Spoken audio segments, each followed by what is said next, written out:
mo, gagangay sa ta. Baka kaya natin baro manay. Ayan, praise the Lord. Mangrugi tayo iti baro nga session manen. Nalpas tayo DJ, tigo gaminkit ko halos seminar type lang jay aramidin tayo dito kaya naamano dyan nalpas tayo and I hope mahit tayo dahil amin by next year. February March ha. So ayan, praise the Lord, we can resume. May hangover pa rin ng Hong Kong. Grabe. So madaydayan mo. Basta nakapagkikita tayo iti personal. Good evening, Pastora Eva. So, ayan. Niling ko nga kay Kwan. Pastor John. I-open na tayo mantik kararag, Pastor John. Okay, sige, let us pray. Father God, we thank you. You've given us this platform to meet. Yaman kami ako. Sa kanda kami. Give us understanding, Lord. Kapit pinatalan ni. Tulungan na kami ako. So, we'll be using that the human way of understanding things, Lord. Wisdom from you. Yaman kami. And that's the night. Amen. Amen. So, and thank you, Pastor John. I-kuhan ko lang yung PowerPoint natin. Saan na yun? Kapay lang ti video kung may dasik i-transfer dito. Okay. Dito, imamap ko lang yung biyahe tayo kung saan tayo bumibiyahe ngayon. Ito yung curriculum natin. Ang sinusundan natin is yung layman's course. So ito yung bumubuo sa mga subject natin. Tapos na natin yung Bible Survey 1 and Bible Survey 2. So Old Testament and New Testament yun. Yung Systematic Theology 1 natapos natin. And yung Systematic Theology 2, hindi pa. Nilaktawan natin yan. Fundamental Doctrine. And natapos rin natin yung Life and Ministry of Christ. So, and then, dito yung pinagpipilian ko. Homiletics or Discipleship. And I'm thinking na dahil we are, hindi lang tayo karaniwan na nag-aaral. Actually, we are studying while being in the ministry. And nakikita ko na magtutuon tayo, mas magandang unahin natin itong homiletics. Pag-isipan natin, how do we deliver the Word of God? But kaya dito tayo muna sa homiletics. This would be 12 sessions. And pupunta tayo later sa discipleship. Now, what the approach that we are doing dito sa pag-aaral natin, because karamihan na sa atin ay nasa ministry, hindi siya kapareho ng ginagawa namin sa Bible School. So this advanced mode yung ginagawa natin. Actually, the way I do yung teaching dito is it's like the way the lectures na ginagawa sa seminary. And I tweak yung mga materials na mag-fit siya sa atin na nasa ministry. So, yan yung pan. So, dito tayo sa homiletics, titingnan natin later. Kunti na lang, mas madami na yung natapos natin. So, pag matapos natin ito, makukumpleto natin yung layman's course. Layman's course na sinasabi. So, more on browse idea. So parang seminar type yung ginagawa natin. Okay, so, ang lesson natin ngayon, dito tayo sa i-upload ko muna yung syllabus natin. I-discuss ko lang yung syllabus bago tayo pumunta sa lesson. So, asan na yung syllabus? Okay. Na-send ko itong syllabus doon sa chat group natin. And para makita lang natin yung biyahe natin ngayon. So, ito yung description ng course natin. Titingnan nyo na lang dyan. Bakit ayaw umusad? Sandali. Paano ba i-move ito? Syllabus.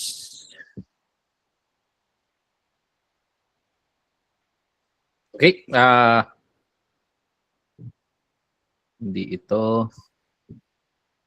Ayan. I-move ko lang. Okay, ito yung syllabus natin. Course learning objectives. So by the end of this course, ang goal natin kaya nating i-explain yung kahalagahan ng spiritual preparation and yung skill in making sermons and in preaching. So yan yung pan. So minsan sa Bible school kasi ang tinutuunan lang sa Bible school is the technical part. Pero dahil mga pastors tayo, dinidiscuss ko rito yung mga realities na encounter na natin in the ministry na hindi lang pala basta sermon ang dinideliver mo. Minsan marirealize mo na you prepared a sermon pero pakiramdam mo hindi yun yung gusto ng Holy Spirit. May experience na tayong ganon. So spiritual preparation and ma-clearly define and ma-distinguish nawa natin yung kaibahan ng topical, textual, and expository sermon. And actually, mapapansin ninyo later na sabi nga natin, homiletics is an art. By the end of this, magiging mga artist tayo na you would be presenting a topical or textual hybrid of these things. Pwede kang magtatopical pero expository pa rin, textual pero topical yung explanation mo and expository yung kwan. So these are just capsules. But in the end, makikita gagawin natin expert tayo ng halo-halo sermon. parang ganon. Hybrid. So kasi in the reality of preaching, ito yung napansin ko. Most of the time we do hybrid. Topical man yung delivery ko, but actually there are explanations na textual and most of the time expository rin yung ginagawa natin. Okay? And then simple step-by-step methods ng pag-aaral ng bawat passage sa paggawa ng preaching. And then yung crafting of yung malinaw na big idea. When we deliver a sermon, dapat malinaw yung alam mo yung sinasabi mo. So parang ganoon. Medyo minsan kasi we go in front na hindi tayo sigurado yung sinasabi natin and that would be natural minsan sa mga hindi pa matagal sa ministry. So yun, or naging busy ka masyado, ang daming especially sa inyong OFW, ang daming trabaho, and then maybe hilaw yung message. Na-experience mo ba ganun, Pastor Dennis? Na may mga pupunta ka doon na talagang hindi, naging so busy ka. So, titingnan natin mga Pastor John, na-encounter mo ba mga ganon? Kilawin na. Kilawin? Parang ganon. Yep, there are realities na ganon na nangyayari. So, tingnan natin, marami tayong pastors dito na nag-uusap. So, makikita natin yung reality mga na-encounter natin in the preaching ministry.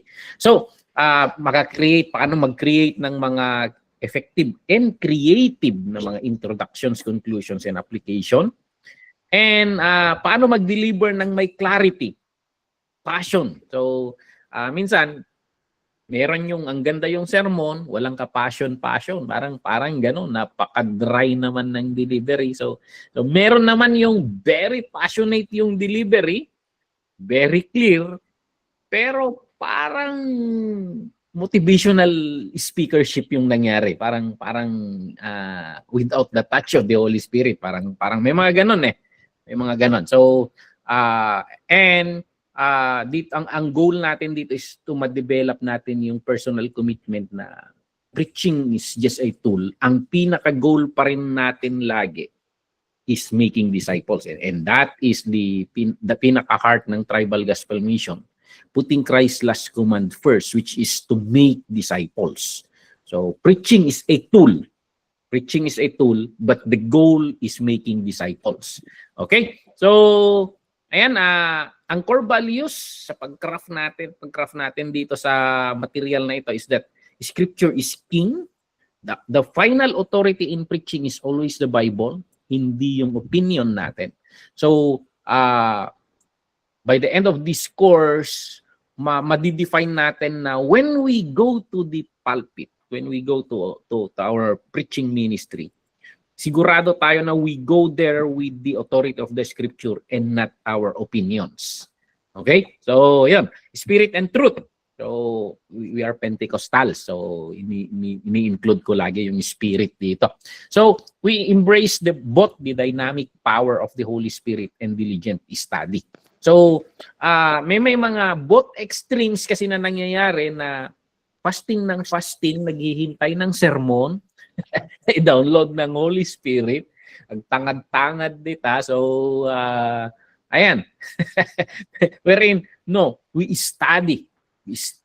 diligently study the Scripture and listen to the Holy Spirit. He will guide us. We listen to Him in crafting our messages. So yan. So, Spirit and truth. So, of course, ito yung experience ko kasi while of course, they trained us to be studying. And sometimes you can even make a 1-year curriculum or 1-year sermon plan for your church. Pero most of the time, marami akong experience na may prepare kang sermon and then the Holy Spirit just change it. Pag nandun ka na, alam mo, my sheep hears my voice. They hear me and they follow me. Sabi ng kwat. Alam mo na the Holy Spirit, iba na yung hina-highlight niya. Actually, pag nagtuturo ako dito sa homiletics dito sa Bible School, ang pinapagol ko sa mga student is, by the end of this course, you should be able to make a sermon within 5 minutes. Kakayanin ba natin yon? Nako. Nako daw. Okay. Ibagsak na lang ako, pastor. Baka hilaw. Yun yung sinasabi. By the end of this sermon, Pastor, Pastor. Apa. Ginawa na nila yan, 5 minutes. Okay. 1 hour.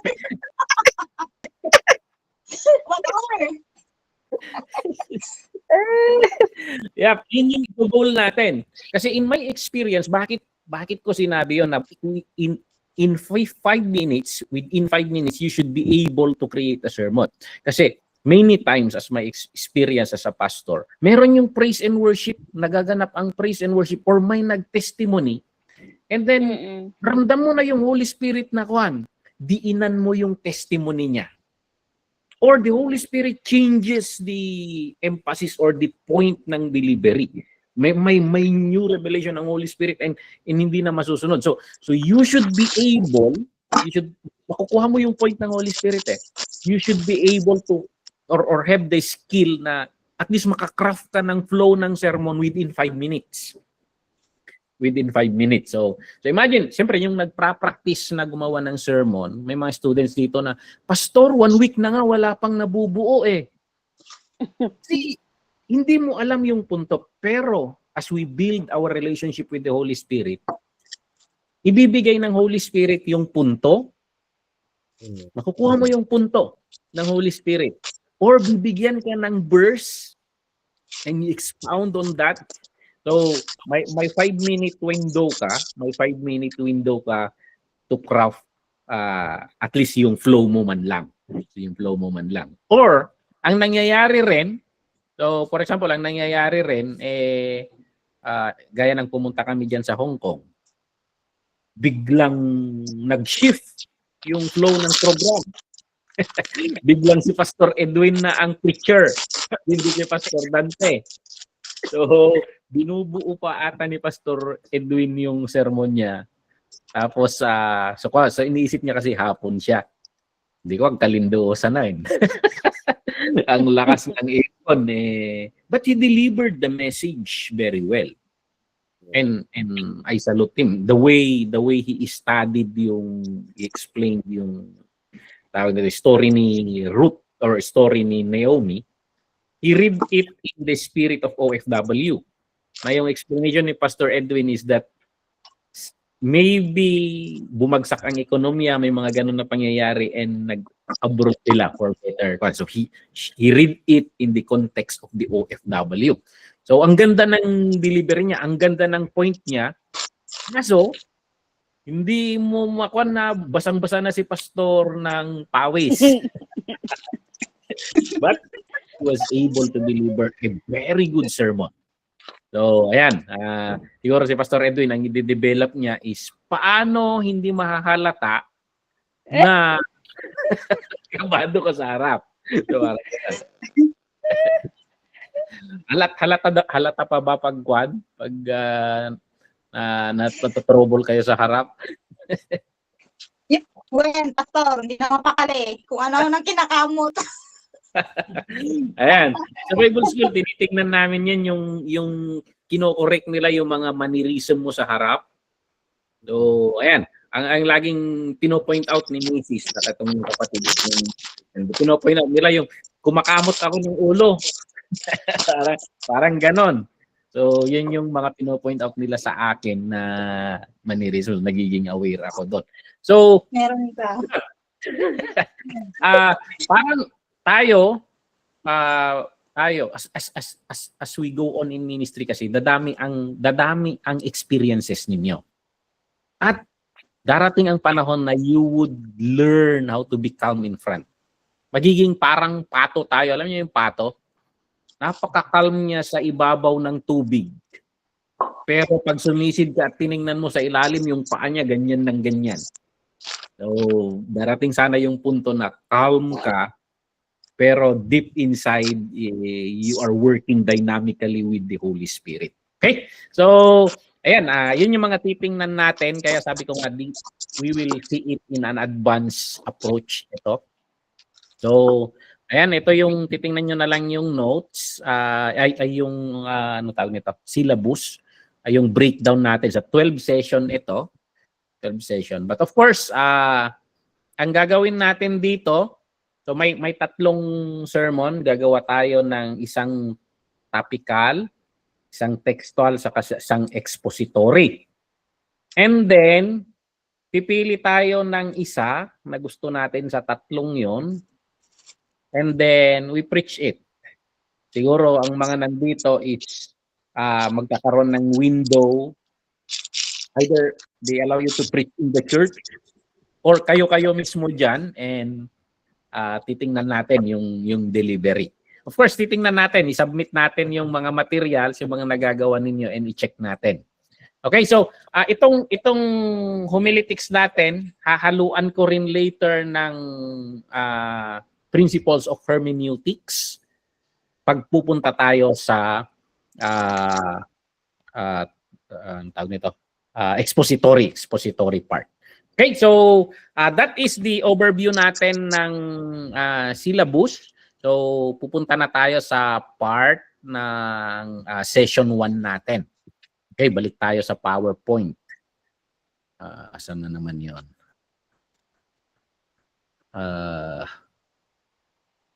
PowerPoint. Okay, maraming experiences sa preaching na minsan nakakatawa, nakakaiyak. But as we grow, as we develop in the ministry of the pulpit ministry, makikita natin yung the way how God mold us. Okay? So, this would be a 12-week journey. At ang ginawa kong title nito is Preach with Passion and Power. So, yan yung running title ng course natin. Preaching with Passion and Power. Paano natin ma-achieve yun? Passionate sa sinasabi mo and yung sinasabi mo is powerful sa mga tao. So, pag-aaralan natin yan. So, designed ito para sa ating mga on-hand sa ministry. So, pag-aaralan natin itong mga part na ito. So, apat na bahagi, mahahati-hati sa apat na section yung pag-aaral natin. So una, magtutuon tayo sa foundation. 3 session ito, magsisimula ngayon. So yung session 1 to 3, that would be, ang tawag natin doon is foundation. Magsisimula tayo sa puso. So uunawain natin, sino ba ang preacher? Who is a preacher? So ayan, ano ang biblical preaching? Ano bang sinasabi ng Bible regarding sa preaching? Paano makipartner sa Holy Spirit in this ministry? In this act of ministry. So ayan, i-build natin, uunawain natin yung mga bagay-bagay na yon. Mag-build tayo sa spiritual foundation. So ayan, kasi minsan pwedeng magaling tayong magsalita. Pwedeng magaling tayo sa public speaking, but minsan hindi develop yung puso or unprepared yung puso. And that do more harm to the church than good. So kaya dito sa Bible school, we ang mga ninuno natin na nag-establish, mga sinundan namin na nag-establish sa Bible school is they focus on the character building. Kasi pwede mong ma-develop yung skill. Pwede mong mapag-aralan yan. But yung heart, hindi. Kailangan ma-process yung heart. So, unprepared heart can do more harm than good. And then, yung session 4 to 6, isusunod natin tong session 4 to 6. Ang tawag ko naman dito is the toolbox. Titingnan natin yung toolkit and pag-aaralan natin yung 3 types of sermon. I think and I know na itinuro na ni Pastora Imelda ito sa inyo. So babalikan natin 'yan and then magre-reflect tayo sa mga sermon na ito. Kailan magandang gamitin tong mga to? Kailan yung hindi akma na paggamit sa mga sermon na ito? So titingnan natin. So for example, ang illustration ko dito for example, si Pastor Dennis, meron niyang itak at meron niyang kutsilyo. So, pag sinabi ni Pastor Benny, pakiputol nga yung puno doon. Hindi bubunutin ni Pastor Dennis yung kutsilyo. There is a time na yung itak ang gagamitin. So sabi naman yan, maghanda ka nga ng rekado, balatan mo yung sibuyas. Hindi naman yung itak yung gagamitin niya kasi mabigat 'yon eh. So may akmang mga situation na gagamitin natin ng mga iba't ibang klase ng sermon. Napakaraming klase ng sermon. Pero ang pinaka-basic and pinaka-popular kasi itong topical, textual, and expository. So magtutuon tayo dyan sa 3 yan and then magtuturo rin ako later ng iba't ibang klase pa. So ayan. And then sa pangatlong bahagi, hands-on building, dito sa session 7 to 10, dito magiging practical na tayo. Pag-aaralan natin yung mga step by step or we will review what you learned doon sa itinuro nila Pastora Imelda. Babalikan natin yung mga yon. We build a sermon from scratch. And matututunan natin dito ko i-integrate ang mga principles of hermeneutics. Paano mag-dig in sa Bible passage or Bible verse sa tamang paraan.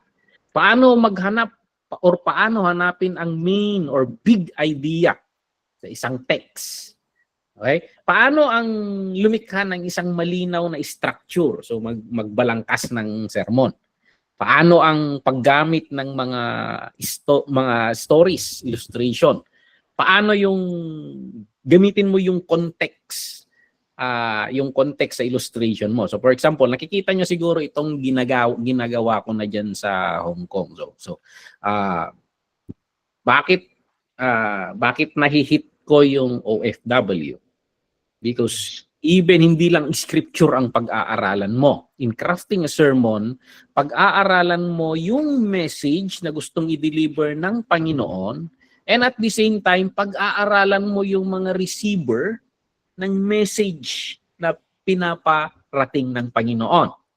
Kailangan ma-hit mo yon. So, last anniversary, bakit pumapalakpak yung mga tao? Bakit humihiyaw yung mga tao, tumatawa? And that is because I hit the right string. So, paggamit ng mga illustrations na effective. Okay? So, paano gumawa ng good introduction? Sabi nga nila, first impressions last. Pagbungad mo pa lang, kat sinuyaaban dakan, delikado na itan. Agawid pa yun. Sabi nila, first impressions last. Kasi ang pinag-aaralan natin, skills. Homiletics is an art. So, art ito. So, paano mo makukuha sila pag maganda ito? Pag naganon mo sila sa bungad, most likely, mahuhold mo sila ng mas matagal. So, paano rin ang mag-end ng powerful conclusion? So, paano mo i-shift yun? Paano ka mapupunta sa altar call? So ayan, altar call or whatever na gusto mong conclusion.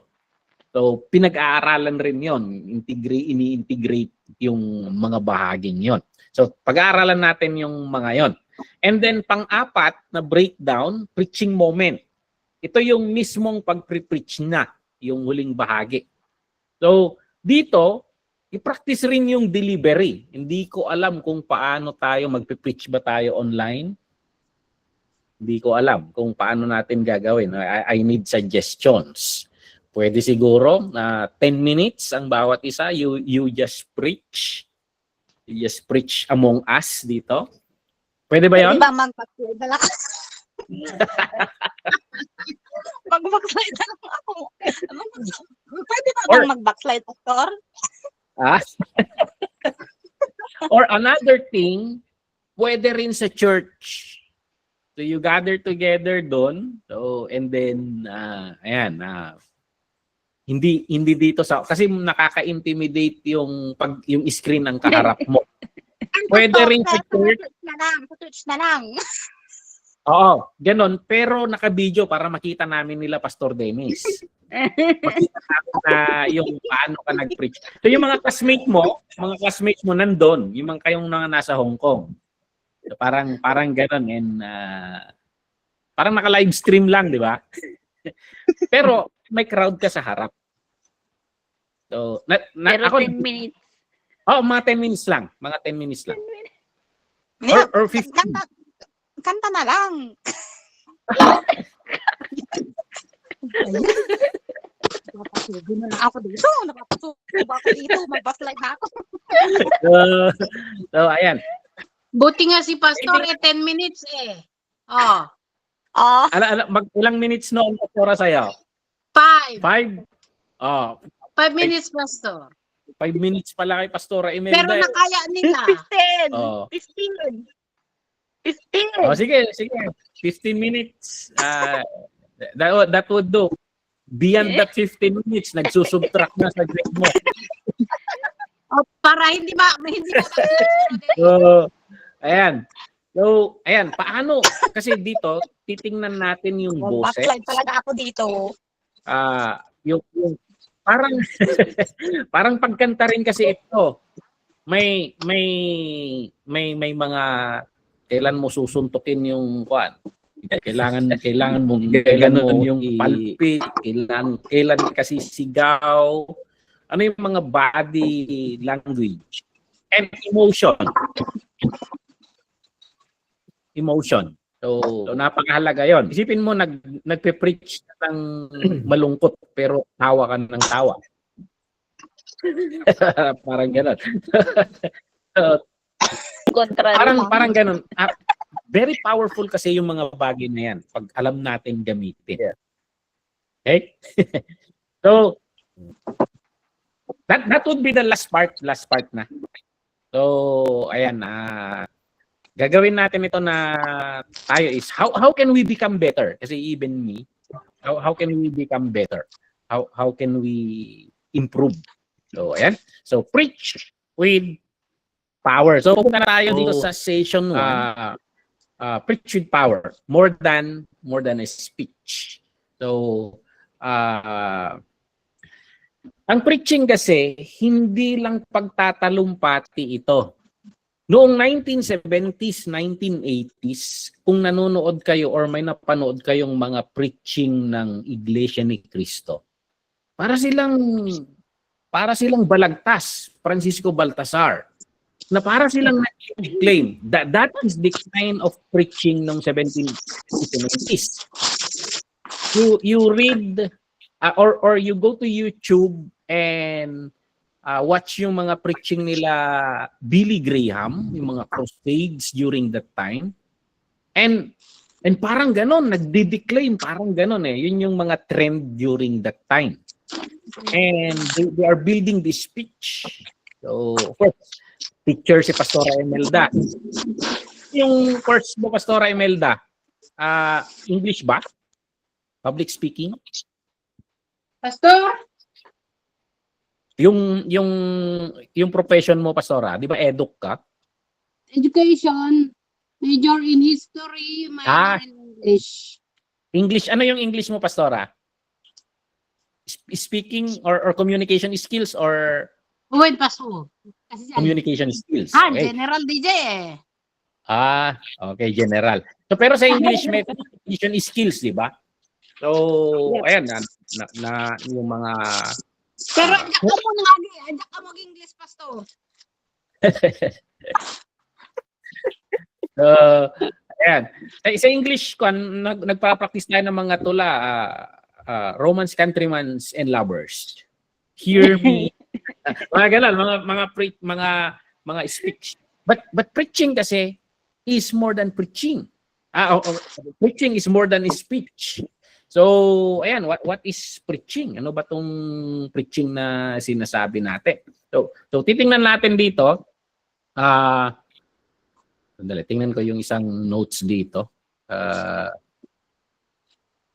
What is preaching or what is not preaching? So parang ganon. What preaching is not and what it is. So dito sa Bible, yung sabi dito, preach the word sa Timothy 4 verse 2. Sabi dito, preach the word, be prepared in season and out of season.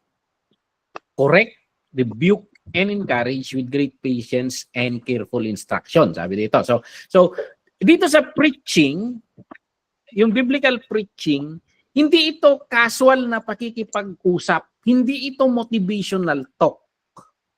Hindi ito plain na lecture. So, ang preaching, ang biblical preaching is something more powerful and more specific. So, may mga misconception regarding sa preaching kasi. So, minsan, ang pananaw nila, nag-share lang si pastor ng idea niya, opinion ni pastor yan. So, parang ganon.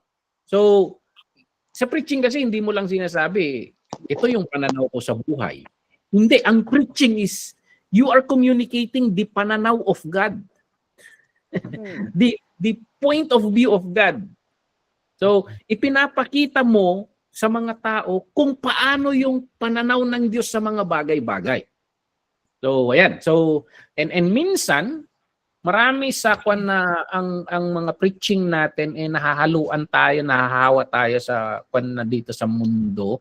Nagiging motivational speakership ang nangyayari. So, hindi lang sharing of opinion ito. Actually, we are seeking the truth based on the scripture and we are sharing the truth. So, yun. So, yun yung una. It's not just sharing an opinion. Yung pangalawa naman, yung pangalawa is, it's not just telling stories. Hindi lang siya telling of its stories. So, of course, napakahalaga ng mga stories. Kasangkapan ang mga stories sa pagpe-preach natin. Okay? Pero yung mga stories na yun, they are not the main point. May main point na kino-communicate ka and you are using stories to highlight those. So, ayan. Kaya nga sabi ni Pastor Dante nung nag-preach siya dyan, basta ada punto na. may point. May point ka na ipinaparating and that point comes from the perspective of God. So it's not just telling stories. Bakit mo kinento tong story ito? marami akong na-encounter na preachers na ganun eh. That's how they hook yung ginagamit nilang pangkuha ng attention ng tao. They will tell a story sa introduction. And then, sasabihin nila, okay, what's the connection of the story to the sermon? And then they will say, walang connection yun, nakwento ko lang. parang ganun. And it will make the crowd laugh. So, pangkuha lang sila ng attention yun. So, but actually, they will come later, and my observation sa mga gumagawa na ganun, they will come later and they will bring their points. And in the conclusion, babalik rin sila sa kwentong yun. So sinabi nilang walang punto, but actually yun rin yung takeaway nila. So well-crafted sermons yung kan, but they use stories. They use stories na to hit emotions, mga ganon, to drive the point. Okay? So it's not just sharing of opinion, it's not just telling stories, and then pangatlo, it's not a performance. It's not a performance. So I don't know kung nanonood kayo sa YouTube yung Toastmasters. Nanonood ba kayo doon? Yung ang gagaling nilang mag-speech. Or TED Talk. I don't know kung, kasi nanonood ako sa mga ganun, pinag-aaralan ko yung how do they get the attention of the people. So, and yung mga speakership na mga ganun, yung mga speakers na yon, they went there to perform. They went there to wow the people ba. But sa preaching kasi, ang goal is not entertainment. Ang goal is not to receive applause. So, of course, you have a taste of the way Pastor Dante preach. It's very entertaining. Nakakatawa. Ang saya ng church. But the goal is not entertainment. He has a point. He has a point. And yung personality niya, ginagamit niya to bring out his point. Pero meron kasing mga speakers na or preachers na nagiging ang goal na is entertainment. Yun na yung nangyayari. Or, sadly, meron yung na naghahanap ng applause. I don't know kung kanino ko nabanggit ito. I think sa pagkain natin ng isang dinner na yung paano yung tanong na paano mo nasasabi na successful yung pag-preach mo? Okay, paano mo nasasabi? So, Pastor John, nandyan ka ba? Paano mo nasasabi na you delivered a good message, you delivered successfully or mission accomplished yung pag-preach mo? Dali lang, kabit ako ng ano. Para sa akin bilang pastor, in the context of Sunday, ma-deliver ko kung ano yung word ng Lord sa kanila. Diba sa church, iba't iba yung education nila. Doon sa paraang maintindihan nila yung sinasabi ng Lord. Kasi ilan yung language na ginagamit ko, tatlo. Ang hindi makaintindi na. So, ang pinaka-point nun, ma-deliver ko yung pinapasabi ng Lord sa kanila na maintindihan nila. Okay. So that's how Pastor June measure yung success niya. So, di ba nabanggit ko, I think kina Sister Rod ko nabanggit nun na nagtataka ako minsan kasi when I go to other places, example yun sa Hong Kong, when I speak, people laugh, nagtatawanan, talagang makikita mo yung facial expression. And ang saya, parang ganon.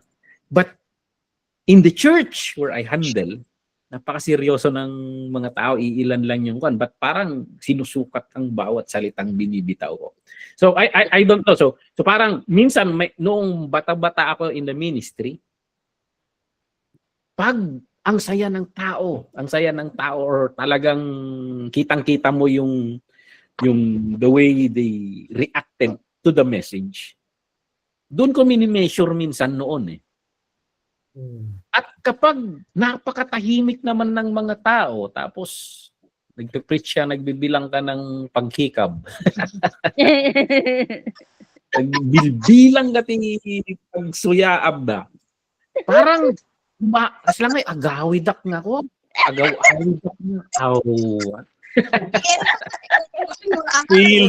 Wild. Parang ganon. Yung storya ng itlog at 3,000. Aha. Nalala mo yun? Talastas lang yun. Hindi na. Oo. So parang ganon, minimeasure natin minsan sa crowd. So, nakakatawa, pero I was there. So may mga Sunday na ang saya ko, may mga Sunday na ang lungkot ko. But as I went on in ministry, I realized na no, the success is not about the people. I read it in the Bible na there are prophets na they were even killed. Their message was not received. Their message were ignored, not celebrated. But mission accomplished sila sa Panginoon. Doon ko na-realize na no. So tama yung sinasabi ni Pastor John, we are on the same page. That is the doon natin susukatin. Na-deliver ko ba yung pinapasabi ng Panginoon?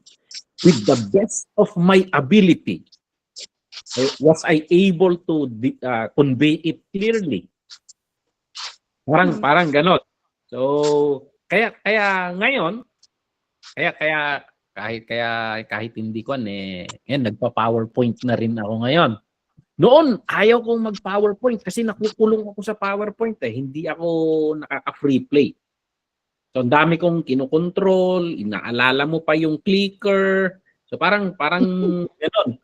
And in my meditation is, if I use PowerPoint, would they understand it more clearly? So, parang yung mga question nun. So if that is, I need to sacrifice. Kasi tapos ko na sana ang sermon, pero magsasacrifice ka ulit ng 1 to 2 hours to create a PowerPoint. But nasanay rin ako doon. Nasanay na rin ako na bahagi ng call ko. How can I make it better? So, hindi naman sa performance, pero ang goal kasi natin, so it's not yet a performance, yung sabi ni Pastor Jun is, you are delivering a message, you are a proclaimer, a messenger, and at the same time, hindi lang basta binato mo naman, did they get it? So parang ganon. So ayan, it's not just sharing one opinion, it's not just telling stories, it's not performance. So ayan. So ang example dito, pag pumupunta kayo sa palengke, doon sa fish section, may mga nagbebenta, meron yung tilapia, gumatang kay tilapia apo, gumatang kayo mo maasi kayo may lakas niya damot na gitang nagtagtaga rin nakatugaw lang diya ipaypayan na lang gila ko ng tilapia. But there are those na dito sa Bagabag noon, meron yung sa fish section yung kumakanta pa. Bangus namin galing Dagupan, parang ganon. Kitang-kita nyo naman sa hasang ang pula, parang ganon. So napaka-lively nilang magbenta and makukuha yung attention mo. So, ayun, super sariwa. Last batch na to. Pag hindi ka pa bumili, wala na to. So, parang ganun. And sa dalawang nagbebenta, sino doon ang makakakuha ng attention mo? So, ayan. And ganun rin minsan sa preaching. So, doon yung illustration ko na nagbebenta ng bangus, tilapia. You create a desire to understand the message. So ayan, yung isa sinasabi niya lang, kasi lang ay dating na gumatang kayo no kaya saan lakas diyan ngay walang pakialam. So hindi naman ganon. That's why we study homiletics. Kasi yes, you can just say di mo pang kaimpyerno no to kaya mas lang ang kasi jay. Di ba? Kasi ganun ang ginawa ni Ganun ang ginawa ni Jonah sa Ninive. may mapuurang kay amin. Basta, Then, kayo. So that is the way, pinarating niya lang yung message na without the aim of fun. But the Lord worked. The Lord worked. So, kasi ayaw niyang mag-repent sila eh. But for us, we should be better than Jonah, di ba? So, we deliver the message, but we are delivering na gusto natin na mag-respond sila sa message. Okay? So, yan yung kwan natin. So proclaiming parang yung vendor B, yung nagbebenta ng bangus, parang proclaiming the good news with conviction. Gusto niya talagang i-promote yung bagay na binebenta niya. So parang yun yung essence ng biblical preaching. Ito ay ang biblical preaching ay confident na public proclamation ng pinakamagandang balita, which is the gospel of the Lord Jesus Christ. So ayan, may mga hinahangaan ba kayong kwan? Sino yung sa panonood ninyo sa YouTube or Facebook, sino yung mga pinakahinahangaan yung preachers? So, sa YouTube or kwan. So, may naisip kayo? Billy Graham. Billy Graham. Bakit, Pastora? Bakit si Billy Graham yung pumasok sa isip mo na hinahangaan mong preacher? Kasi direct siya eh. Okay? So, direct to the point. Yes, Okay. at saka parang yung nagtutula na pero talagang Okay, so may katangian na nagustuhan. Okay, so ako ang isa sa pinapanood ko noon is si Miles Monroe. Si Miles Monroe. So hindi naman siya bombastic magturo eh. But he present his message in a different perspective. Paano niya ginagawa yun? Paano magbasa ng scripture ito? So parang ganun yung kanya. So kasi minsan kahit ang sarap ng pagkain pag pare-pareho yung presentation. Pero ang ginagawa ni Miles Monroe, for example, yung pakbet sana. Kahit pare-pareho yung presentation. Pero si Miles Monroe magdi-deliver ng pakbet with a twist. Parang gano'n eh. Pakbet may gata. Parang gano'n, bibigyan niya ng or ibang presentation. Ibang presentation yung gagawin niya. So, yun rin yung nagugustuhan ko sa kanya. So, ayan, I'm more on the outside the box minsan eh. Outside the box na mga preachers. So, ayan, ano pa? So, yung iba, sinong mga hinahangaan ninyong mga preachers? Bakit mo nasabing powerful yung talk niya? Nung bata-bata ako, one is Morris Cerullo. He comes to deliver with passion. Pasigaw-sigaw siya eh. But in the long run, hinahangaan ko yung way niyang mag-deliver. Talagang sigaw, diretso sa speak in tongues. But in the long run, nakikita ko na the way he preach is not aligned with my personality. Kasi minsan, pag bago ka sa preaching, nangungupya ka ng style. That's not bad. But in the long run, sana na pagpe-preach natin, we come out naturally as we are. So, ayun. So, yung may iba rin sa iyo eh. May iba rin sa you speak out according to your personality sa harap. So, nung mga bata ko, parang Morris Cerullo lang kinokopya nito. Gaganon sila pag So, yan. Okay? So, ganon. May hinahangaan tayo. May hinahangaan. Alam mo yung bakit mo hinahangaan ito at hindi ito. There is something sa way niya mag-preach na nakakaakit sa iyo. So, yan. Pag-iisipan natin yan. Now, pupunta tayo sa pangalawa. Kalimutan ko naman ng i-move itong mga notes natin. So, sa course kasi natin, ang pinaka-goal natin dito is to to develop preachers who deliver message with clarity, power, and with the power of the Holy Spirit. So yan yung pinaka tinutumbok natin. Nabanggit ko kanina yung four breakdowns natin hanggang sa 12. And then foundation is stage, nalipatak, mangin mo dato yan. And ayan, final stage. So ayan, what is biblical preaching? Nandito tayo. So preaching is not just talking. Preaching is announcing God's truth with authority. Okay? And ang text natin is keywords natin is 2 Timothy 4:2. Preach the word, be prepared in season and out of season. Okay. There are many times, Pastor Dennis, may mga paano mo nasasabing you are preaching in out of season? Na-experience nyo ba yung one? Nag-preach kayo alam mo, in season ito, out of season ito. May experience ka. Paano mo madidistinguish, Pastor Dennis, yung in season and out of season? Paano mo nasabing out of season yung pag-preach ko? Yung parang yung out of season lang ay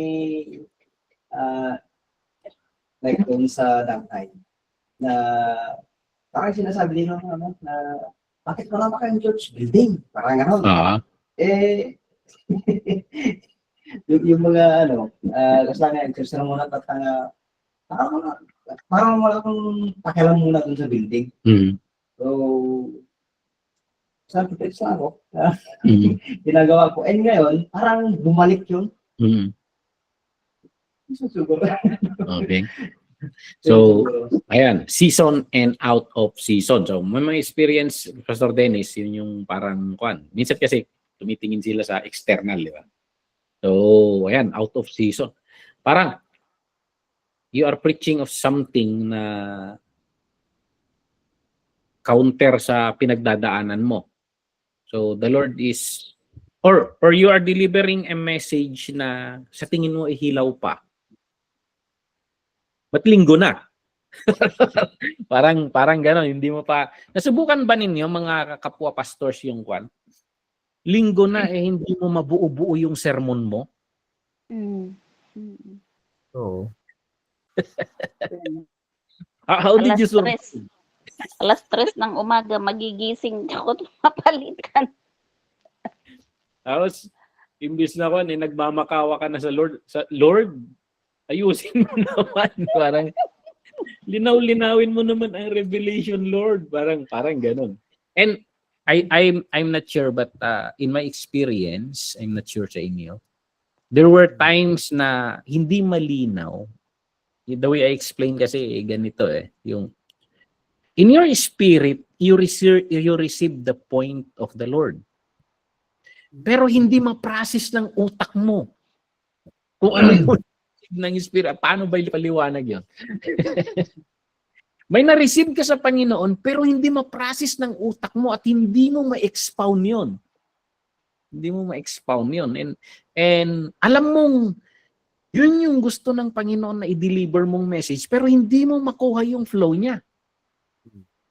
Hindi mo makuha yung flow niya. And in my experience, natitempt ako na magtingin na lang online ng i-deliver muna. I was guilty of that. Pero hindi May experience ka, Pastor John? Meron, pero i-reveal ko ito kasi pero totoo ito. There were times na kumbaga I cannot articulate the message, pero clear yung message, pero hindi mo alam kung paano sabihin. And I'm a worship leader. Kumbaga, mas maraming song ang alam ko kaysa sermons na naka-ready. Parang gano'n. And I'm well versed with those songs. kapag naalala ko na yung kanta, doon magpo-flow ko minsan. Doon magsisimula sa kanta. When the song is telling something in line with the bagbaga ni Auntie Busnoy na yung message, but I cannot articulate. Sa songs talaga dumadaan. Maraming beses na ganun. After Mhm. singing that song, okay na, mag-flow na yung message. Amen. So, ayan. Si Pastora Imelda, may mga experience ka rin, Pastora, na when you deliver message sa Sunday, parang nasa out of season. Parang ganun. Pastora Imelda. Oo, pastor. There are times na ganun nga na hamak nga dito iti kakaroon na do mga we go with the team. Kung minsan yung may tema and hindi nakaalay sa team ito parang ganun ba. Pero yun ang gusto ni Lord, parang ganun. So there are times na nangaday dito. Pero bumabalik yun, pastor. At actually, nangyari yun, yung nag-shift ako nung, di ba diyan sa Hong Kong, just recently, meron akong nihanda dito sa Pilipinas, pastor. Pero bumabalik yun, yung God's purpose is God's blueprint. Parang, how will I do this? Parang ganun ba? On time. So, yung out of season naman, kung minsan, hindi ito yung nasa team namin hindi Pero, yun nga ang sinasabi ni Lord. So, I'd rather obey than to make another thing. Kasi, hindi rin ako masaya na, Lord, parang nag-disobey ako doon sa conviction na, pero hindi ito yung team natin, hindi align sa team, parang ganun. And so I would rather to obey and make that conviction. Ganon, pastor. Okay. So 'di ba nung pag nag-aaral tayo kasi ng homiletics, ang parang pag na-develop mo itong skill sa homiletics, parang you can make any sermon you want. Pero in the reality of ministry, tingnan niyo itong mga magpapastor pa lang in the reality of ministry, marirealize mo later na you are not the boss. Marirealize mo later na you are just a spokesperson. Na you cannot preach whatever you want. Someone is parang spokesperson ka lang, parang ganon. And yun nga minsan is how do you deliver it better. And kaya kailangan nating hasain yung homiletical skill natin. Na pag nakuha mo yung punto ng Panginoon, mas mapapadali yung, kaya sabi ko, in 5 minutes, we can craft this. Pag nakuha mo yung punto ng Panginoon, kaya mong i-arrange yung idea and deliver it. So, practice makes perfect. Practice makes perfect. And we need a lot of backgrounds sa scriptures. So for example, ito yung punto ng Panginoon. Oops, that story will support this. That story, marunong ka nang mag-arrange ng idea. Kasi ang kwan lang naman is you deliver the point. Now, ikaw na yung mag-arrange ng mga paano mo buuin. So, ayan, as long as you deliver it. So yun nga, may time na in season and out of season. Preach the word, sabi dito. So, ayan. So, may purpose kasi ang preaching. Ang ultimate purpose ng preaching, ang purpose ng preaching, sabi nga natin, not to impress people, but to make disciples. So, why do we preach? Ang ultimate goal, hindi punuin yung church sa loob ng isang oras. Ang goal kasi nito, bakit tayo nagpe-preach? It is to transform lives. Yun yung goal, to transform lives. And minsan mas magaling tayo sa Panginoon May strategy tayo on how to transform life. Pero at that moment, sinasabi ng Panginoon, ito ang i-preach mo. Kasi hindi mo alam, may mga bagay na hindi tayo alam, pero pinagdadaanan ng tao na hindi mo naiintindihan ba't ito ang deliver mo. So, parang ganun. Kasi ang Panginoon is transforming lives through the message na i-deliver natin. So, ayan, may experience ako sa, I'm not sure if nandito si Pastora Imelda noon. But there was a time na I delivered a message dito sa church, pandemic time yun noon, regarding sa forgotten promises yung message, yung title ng message. Yung si Jacob, pinapabalik ng Panginoon doon sa Bethel. Kasi pauwi si Jacob, masasalubong niya yung kuya niya, and takot na siya, pero doon, sinasabi ng Panginoon, bumalik siya sa Bethel. And parang masakit tong message na to, Lord. Masakit siya to, parang murder to. Kasi sa paghahanda ko pa lang, ako pa lang, duguan na eh. And hesitant akong i-preach yung message. Pero yung function ng Holy Spirit is that i-deliver mo yan. And siguro nasa-sense rin ng Holy Spirit yung baguhan na pastor. Minsan ayaw mong manakit. May rebuke, correct, rebuke, encourage, sabi doon eh. It's more on correcting and rebuking yung message. So, may part na ako, bata ako, tapos matatanda yung... So, yung service, tinulungan ako ng Holy Spirit on that part. Pagbungad pa lang ng service, sa opening, we sing songs, and then yung MC namin, si Deacon Linlin, nag-speak in tongues siya. And then the interpretation of the tongues, siya rin. And then may sinasabi ang Panginoon sa pamamagitan ng tongues sa church. And then yung last word na binigkas ni Sister Linlin is actually the title of my sermon. And hindi kami nag-uusap niyan. Yung last word is the title of my sermon. Alam ko na parang sinasabi ng Holy Spirit, binuksan ko na, inumpisahan ko na. Tapos na yung core ng point. Ipaliwanag mo na lang. Parang ganun yung kuha ng Holy Spirit eh. And itinutulak na ako ng Holy Spirit na to go on na. Ang susunod sa opening prayer and worship, may testimony pa. May praise and worship pa. Nandun ka ba nun, Dennis? Diba, nag-ministry ka siguro sa Danghay nun. So yun. Pero hesitant ako kasi hindi, may program na sinusunod sa church eh. Pero that time, after na magsalita si Sister Linlin, lumingon sa akin si Madam Rodelin. Siya ang program committee namin. Lumingon siya, sabi niya sa akin, Pastor, message na, mamaya na ang praise and worship. Parang I've seen how the Lord arranged everything na, pagtayo ko doon, tapos na ang mensahe, sabi ko tapos na ang mensahe.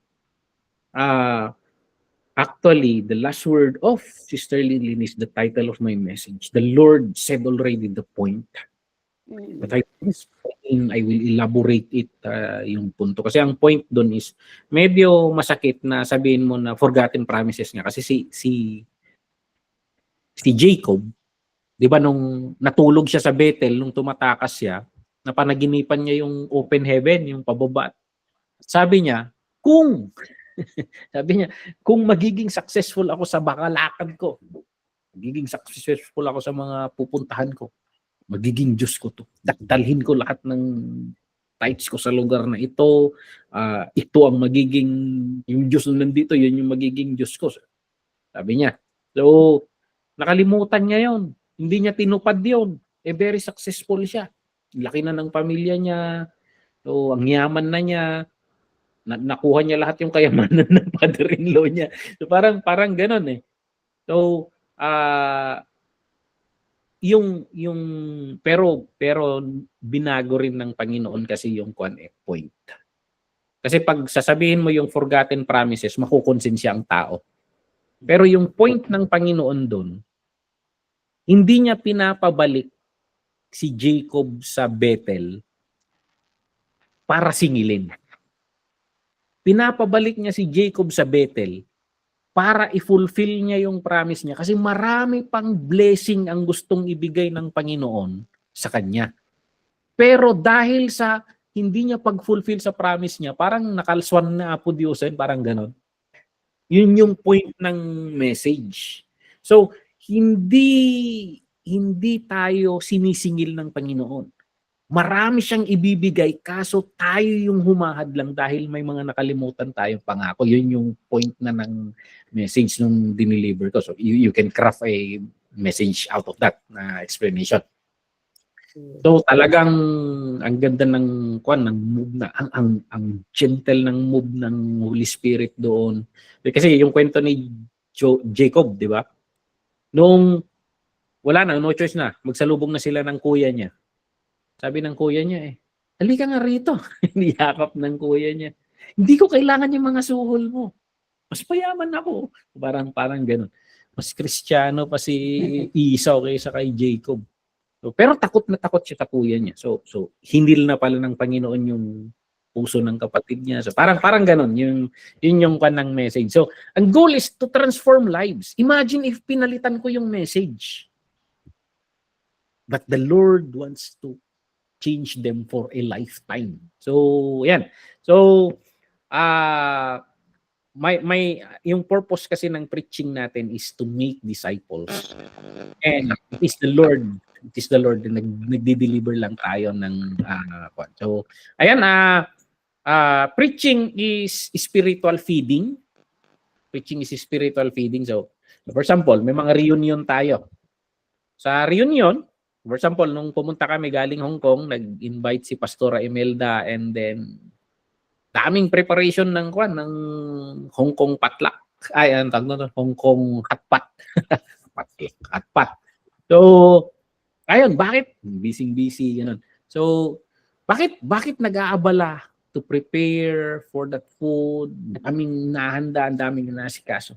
So, minsan, yung mga kapamilya nating naghahanda, hindi lang sila nagpapakita ng cooking skills. Of course, para ma-admire. But hindi yun yung goal. May deeper goal sila. They want to feed us. They want to express their love for us sa mga pagkain na inahanda. They want to unify the family. To unite the family. Bring them together in the table. Or they want to pass on a tradition na you keep this tradition kahit wala na kami pagdating ng panahon, you gather together. So parang ganun, they do those things to hindi lang pagpapakain. There's a deeper purpose. So ang preaching kasi is hindi lang, sabi ko nga, hindi pagpapa-impress. Preaching is spiritual feeding. Spiritual feeding. Itong mga, I don't know, itong mga parents, may season sa mga anak natin na kumuskusim da. May time na nawawala yung appetite nilang kumain and ang dami nating discarding ginagawa para mapakain sila. Sa akin minsan, ewan ko tong sisigin, pag dito sa bahay, ayaw niya ng karne, ayaw niya ng gulay, sabaw-sabaw lang, kaya butot balat Pero pagdalhin mo sa mang-inasal, babanatan niya naman yung karne ng manok. So parang and sometimes you bring him so different food. So parang ganoon rin yung preaching minsan na hinahanap natin minsan nga dinidiskartehan mo yung parating na yung eroplano. Nga na, maglalanding na. Parang dami mong diskarte ba sa bata para kumain. And sometimes, ganun sa church Ganun sa church. Lalo na yung mga bata pa spiritually. And you need to be madiskarte. How would they bring this? Lalo na sa mga young people. Daming gimmick natin sa young people, di ba? So, yan. Our goal is not to impress people with our knowledge or the eloquence of how we deliver. But the goal is to nourish God's family with the truth of the scripture.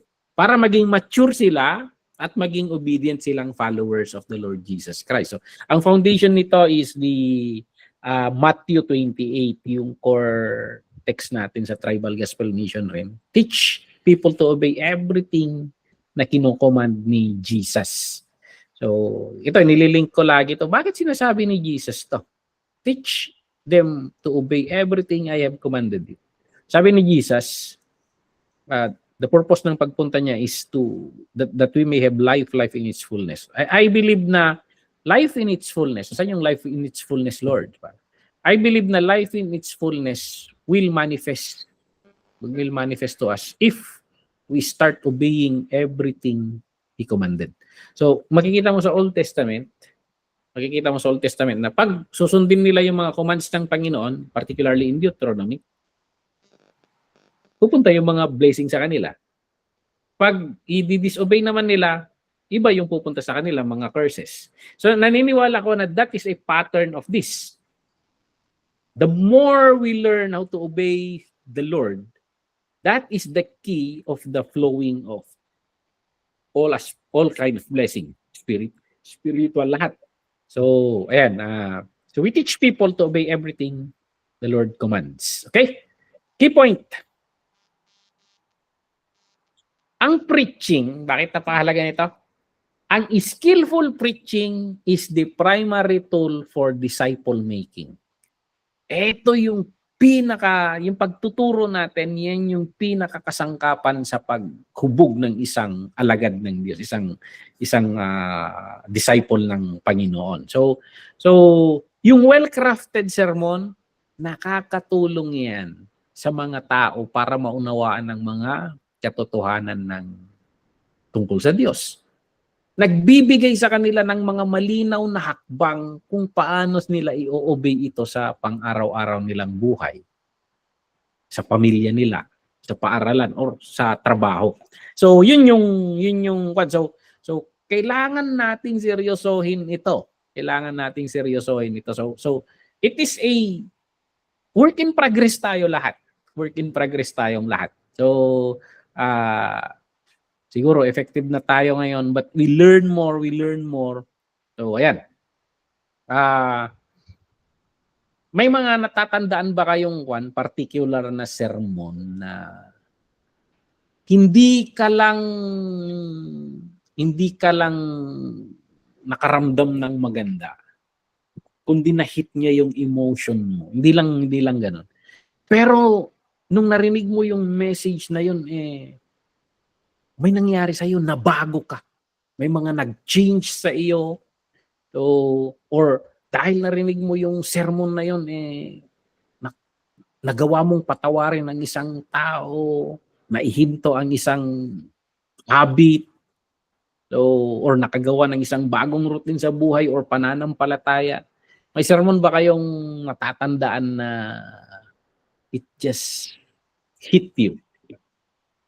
So parang ganon. So, well-crafted yung sermon. And it hits you. So, ayan.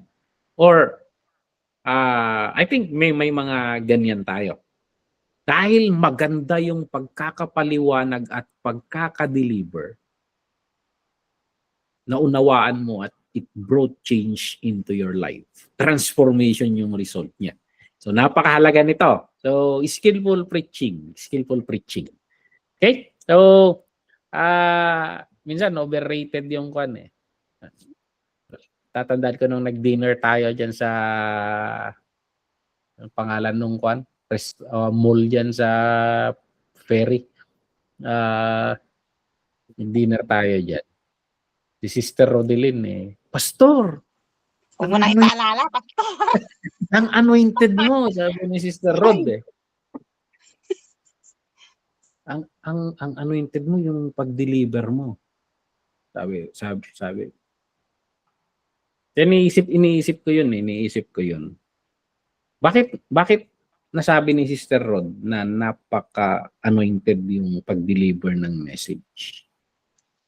So parang ganun I believe I was able to deliver yung point ng Panginoon. Hindi yung pag-deliver Yung point ng Panginoon is clear and of course nabalangkas. Dalawa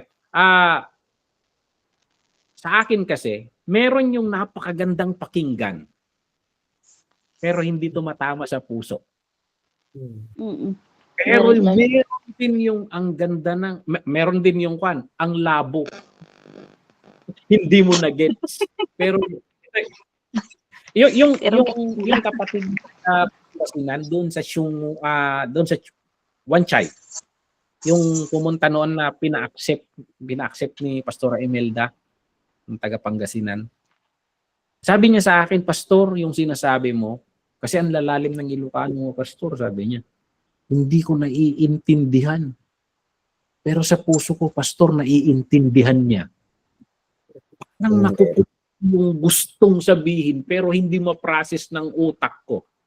So may mga ganon. Due to language barrier, but the Holy Spirit is working in her heart. Amen. The Holy Spirit is working. So parang imagine yung beyond my capability, hindi ko, kahit si Sister Rod niya hindi ko alam na kahit sa Ilocano pala ito hirap rin. Nakalimutan ko na malapit sa dagat to. Pagkalatok na doon. Parang ganon. Na kahit ang ganda ng delivery. Puro panggalatok.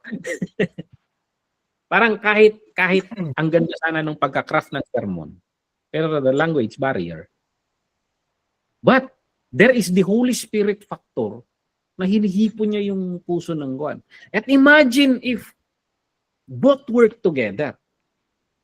Ang linaw ng delivery, na iintindihan ng utak, tapos at the same time hinihipo ng Panginoon yung damdamin.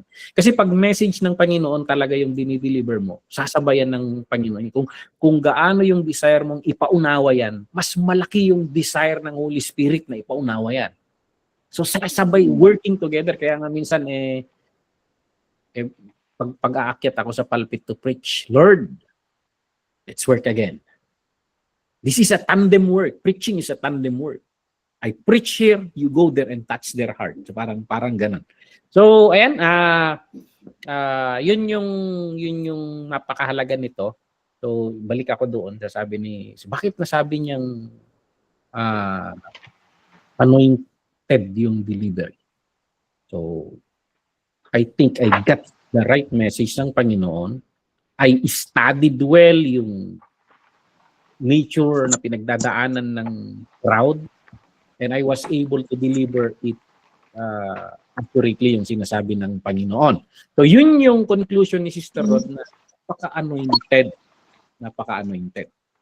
So naghahalo yun. So minsan kasi pag naririnig ko yun, bari-bari unak na sigod. Minsan mapaniwala ka naman na ang galing-galing mo. But we have this skill. Nade-develop yan and we learn as we go while we preach. But darating yung panahon na napakalaki kasi ng role ng preacher. Titingnan natin yung role ng preacher. Kapag malinaw kasi yung preaching natin, ang result nito is naiintindihan ng mga tao yung truth and nag-o-obey sila. Now, yung role ng preacher, ang role kasi ng preacher is tayo is just a messenger. I did not come in Hong Kong to bring my own message. Kaya nung unang invitation nyo sa Hong Kong sa akin, bakit mo ako dinadala dito, Lord? What is your message? What do you want to tell them? Because preachers are just messengers. It's not our message. Pinapadala tayo ng Panginoon. So, kung yung message ay galing sa Panginoon, what is our role? So, hindi tayo yung authors ng message. Delivery agents lang tayo. So, illustration natin, alam nyo naman siguro yung mga Food Panda, yung mga delivery ng Lalamove, Grab. So, for example, umorder ako ng sa Lalamove. Pa-deliver naman ng pagkain galing sa restaurant na ito. So, yung job mo, pa-order ng sisig mula sa kanto diyan. So, deliver dito. Ang job mo kunin mo yung order and then i-deliver mo. Hindi yung pagkakuha mo ng order. Grabe naman tong sisig nila. Ang kulang sa seasoning. Hindi mo trabahong retokihin yan. Ang goal mo is to deliver. So, ayan, it's not, you do not alter the message. Of course, dadalhin mo doon na maganda yung packaging ng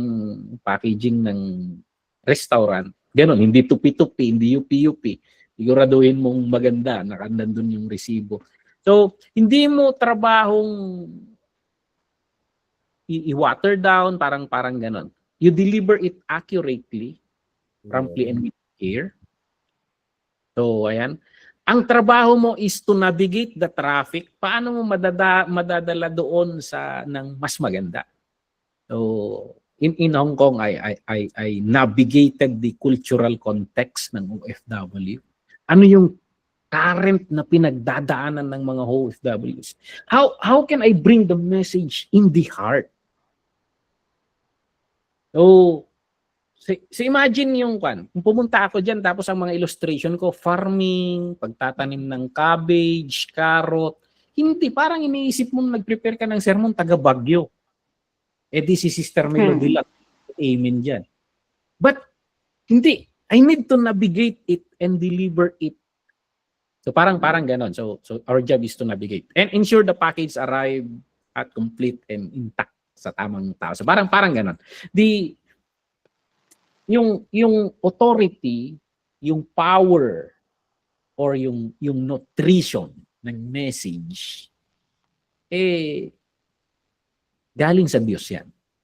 So ang unang job natin sa military is you receive the message and then you deliver the message. So galing sa Panginoon yung power ng message. So kaya nga sinasabi ng salita ng Panginoon na hindi babalik sa kanya ng void. Hindi babalik sa kanya ng void. So ayan, tayo hindi galing sa atin yung message, hindi galing sa ating messenger yung kwatso.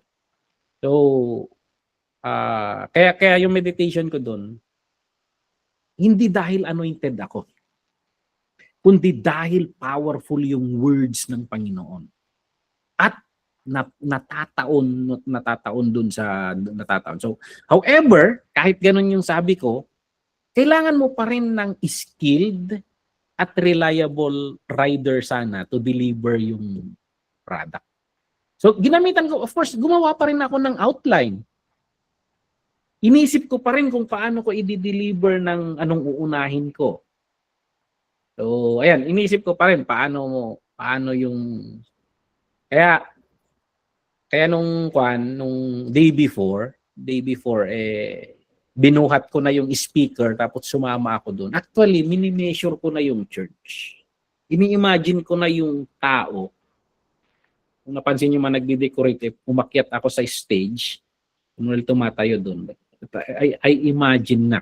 So, yun yung So, kailangan ma-visualize mo mga ganun. Kailangan yun. Minsan, blanco ka sa harap, wala na yung message. So, parang ganun. So, biblical foundation. May mga key verses rin tayo dito. Yan. Corinthians 2:4-5, sabi dito, my message and my preaching were not with wise and persuasive words, but with a demonstration of the Spirit's power, so that your faith might not rest on human wisdom, but on God's power. Actually, what I delivered in Hong Kong, alam nyo na yun eh. May bago ba akong dineliver? You know those things. Ang trabaho ko lang sana kung Bible, highlighter. Hina-highlight ko lang yung mga bagay na yun. But you know those realities na. Ito yung paniniwala ko pag may message ang Panginoon, sinasabi na sa tao yan. Alam na ng tao, minsan hindi lang aware. But hina-highlight ko lang yung salita ng Panginoon. So parang highlighter ako sana kung sa Bible para makuha nyo yung punto ng Panginoon. So yung Spirit's power, nagmumove yung Holy Spirit as we deliver. So it's not based on human wisdom, but based pa rin on God's power. So yung confidence natin is the Word. So sabi ni Paul dito sa 2 Corinthians 4 verse 5, we do not preach ourselves, but Jesus Christ as Lord, and ourselves as your servant for Jesus' sake. So ayan. Very successful pag may mga preaching ba na kuan? In the end ng preaching, ang na-highlight yung preacher. So, ayan. Ang key point dito, tayong mga preacher, we are servants. Amen. And we are witnesses. And we just witness the word of the Lord. So, kailangan yung humility. And humility and total dependence on the Holy Spirit. Ito yung in my experience in how many years of preaching. Dependence sa Holy Spirit talaga. Kahit ma-develop mo yung humilitical skill mo, may experience na ako dyan. Parang mag-deliver ka dun, parang inatrasan ka ba ng Holy Spirit? I don't know, may experience ka ba doon? Ganun, Pastor Dennis? Sigurado kapag punta mo doon, handang-handa ka, tapos pag-deliver mo, dry na dry. Kahit ikaw, ba't ganito? May mga experience akong ganyan na pinamukha ng Holy Spirit sa akin na without you can do nothing. Parang may mga experience na ako ganun. And ngayon, in my learning, yung greatest strength mo is when you learn how to depend on the Holy Spirit. So, and of course, the skill make us clear vessels. The skill will make us clear communicator. But the power always comes from the Spirit. Okay? So, minsan may mga temptations talaga. May mga temptations na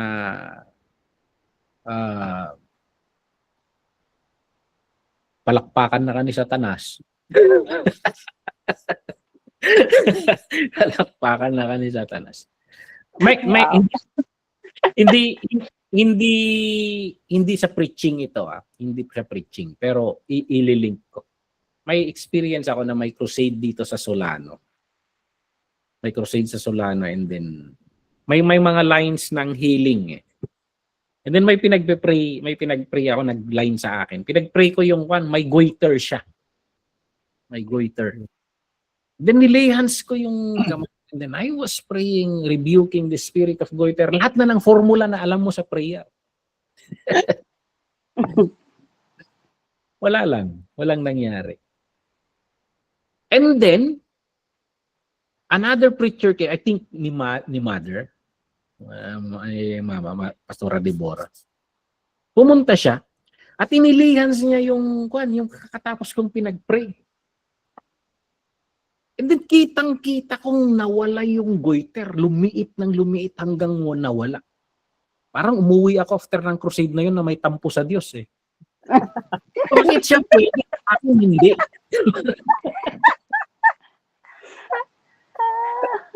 Nagkaigin namin. Parang ganun. I was young then. But in my reflection, nagpapasalamat ako sa Panginoon na hindi niya pinagaling nung pinag-pray ko during that time. Siguro I cannot contain it and it makaka-create ng pride sa akin. Makaka-create. Maniniwala kang may gift of healing ka, parang ganun. So parang And in connection of the preaching, kaya dito, ma-develop man natin ang skills natin in preaching, the success of our preaching is always dependent on the Holy Spirit. So, ayan, may mga temptations talaga na and actually yung sabi ni Sister Rod, marami na akong naririnig na ganun. Kaya alam ko yung sagot ko kay Sister Rod. Kasi matagal ko ng meditation yan. So, yun yung pasok sa isip ko na wag kang maniwalang anointed ka. Yun yung tinanim ko sa isip ko. Wag kang maniwalang anointed ka. You are just a vessel. So parang ito sanang tasa. Ang galing naman ng tasang to. Hindi magaling yung tasa, masarap yung kape. parang ganun. Yung tasa ay sisidlan lang. Sisidlan lang yung tasa. Ang essence is nasa inilagay ng Panginoon.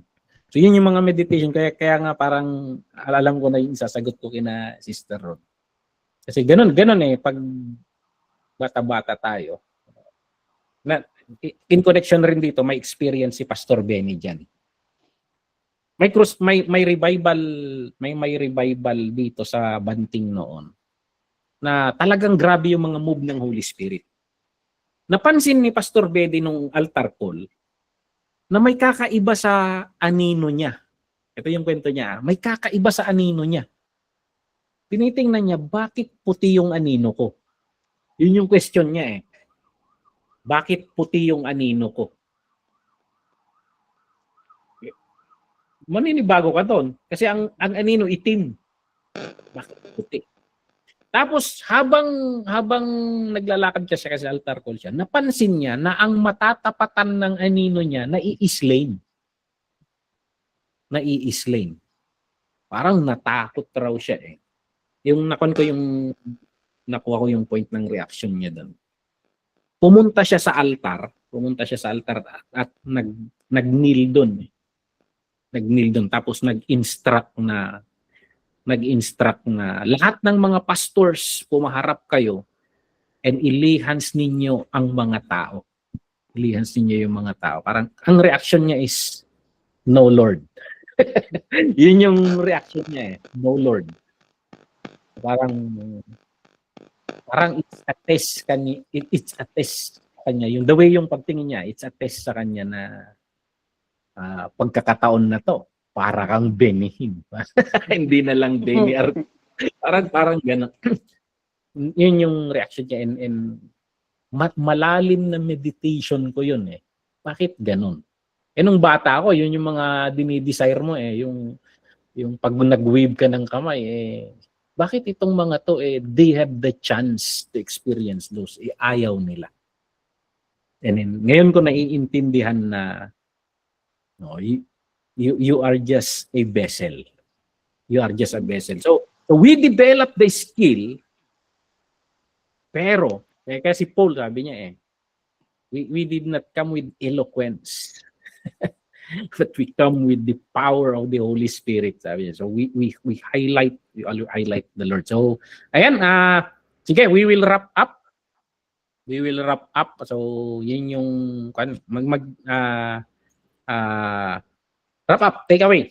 Big picture of biblical preaching. So, ayan, it is for proclamation. So, ito. Biblical preaching is proclamation, a powerful public announcement of God's word with conviction. Natatandaan ko yung sabi ni Sister Rodeline. Parang nanggigigil ka pa, pastor, nung nagpi-preach ka. Hindi pagramdam mo yung move ng Panginoon and you want to emphasize it. Parang hindi ka na lang nagdi-deliver kasi ng kwan eh. Hindi ka na lang nagdi-deliver ng outline. Parang ramdam mo rin yung gusto ng Panginoon. So parang ganon. So a powerful public announcement of God's word with conviction. Kasi ikaw mismo na it is the word of the Lord kasi you receive it from the Holy Spirit. And you are proclaiming the message na pinaparating ng Panginoon. It has a purpose to make disciples by teaching them to understand and obey. So, ayan. The purpose, yung message natin dyan sa Hong Kong is that to make them realize that they are being preserved by the Lord, being prepared by the Lord, and being purified by the Lord. So the purpose is to make those disciples, teaching them to understand what the Lord is doing. So, and it requires right posture. So, right posture is that we are just speakers. We are just speakers.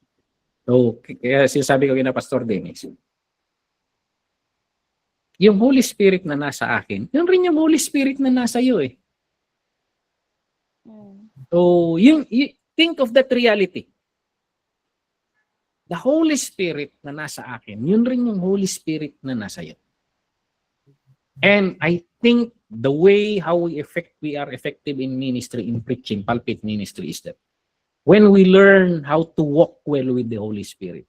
Hindi ko sinasabing expert na ako sa walking with the Holy Spirit, but I am better now than and I need to learn a lot more in walking with the Holy Spirit. And all of us are learning to do that. Okay? So, how to preach together with the Holy Spirit. We need to learn that. So, siguro kalingkingan pa. Ang dami nating i-discover sa Holy Spirit. He is so mysterious. Okay? So i-develop natin yung right posture na we are just ano yung term na ginagamit?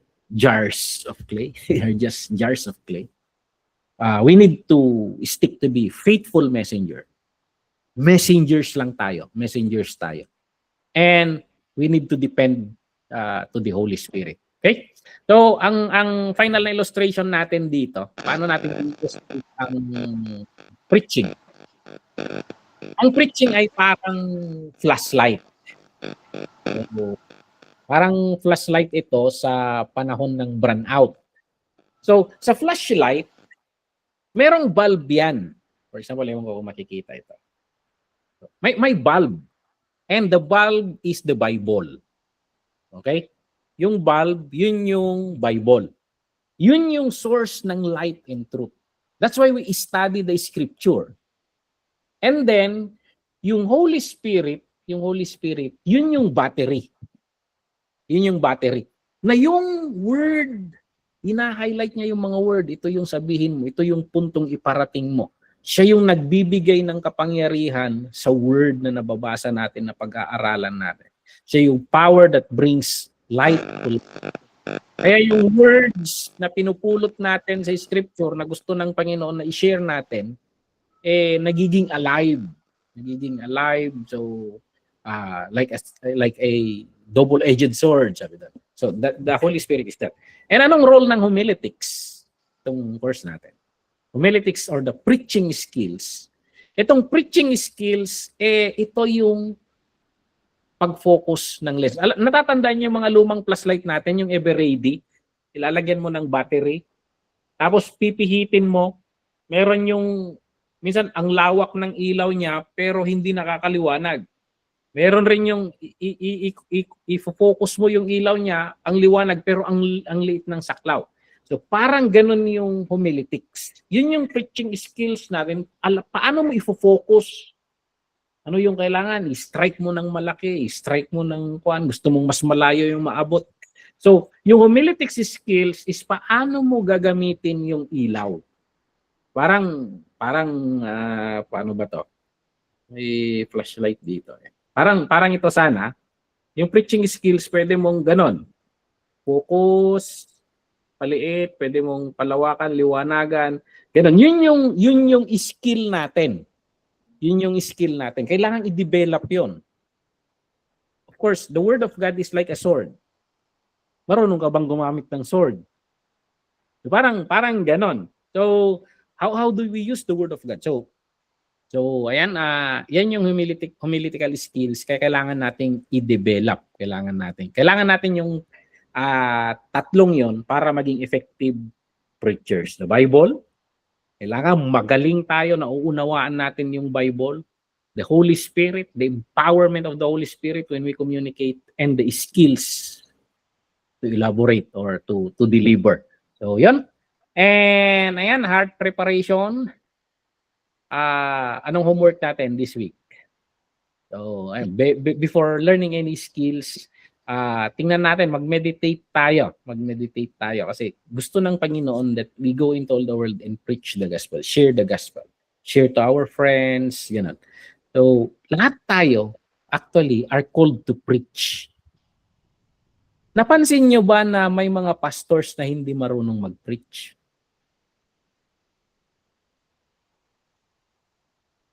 Pero they are effective in some areas. Pero yun nga, nade-develop ang capability to preach.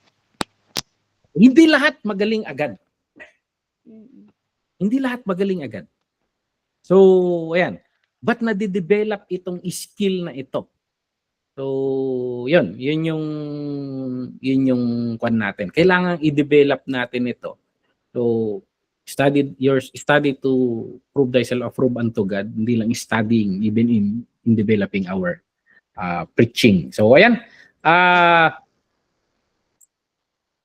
Next week, you read 2 Timothy 4:1-5. Isasend ko itong outline natin, handout ng student. And from 2 Timothy chapter 4 verse 1-5, in one sentence, sabihin mo doon kung ano yung sinasabi ng passage na isang responsibility ng preacher.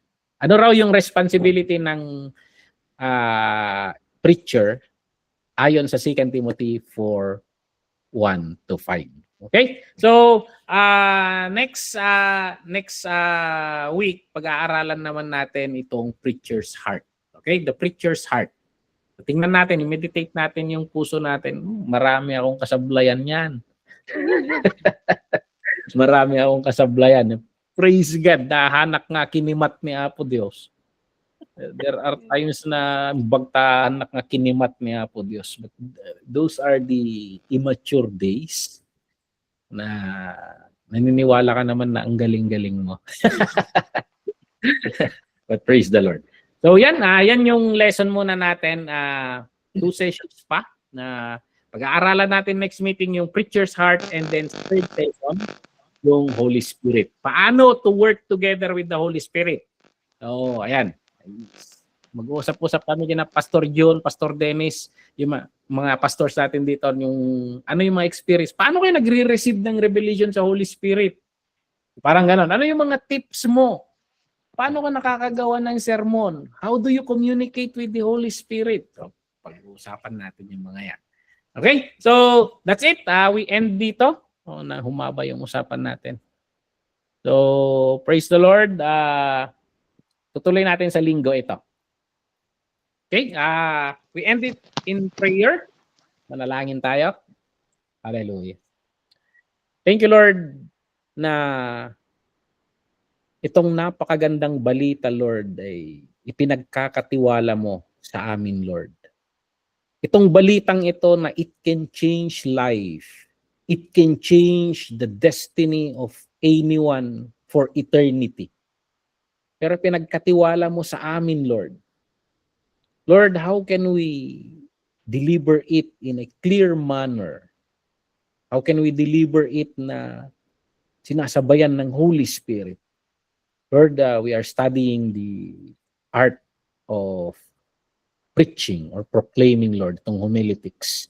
We pray, Lord, that you help us develop our skills, that we may be able to be more effective, Lord, sa pag-communicate ng magandang balita. Bless mo ang bawat isa sa amin. We thank you, Lord, for calling us into the ministry. And maraming salamat, Lord. It is a privilege, Lord, to preach this gospel. Kaya sinasabi ni Paul, I am not ashamed of this gospel, for it is the power of God unto salvation. We thank you, Lord, for entrusting this to us. Tulungan na kami nga po, Diyos, nga maasa mi pa'y dagiti skills. Kararagmay, tinagan na siya po mi. Amen and amen. Amen. Amen. Amen. Thank you. That's Thank you, it. Pastor. Thank you, God bless. Pastor. Thank you. So much. Good night. God bless. Good night. Good night po. Good night po. Sermon kayo. See you soon. Ano ba yan?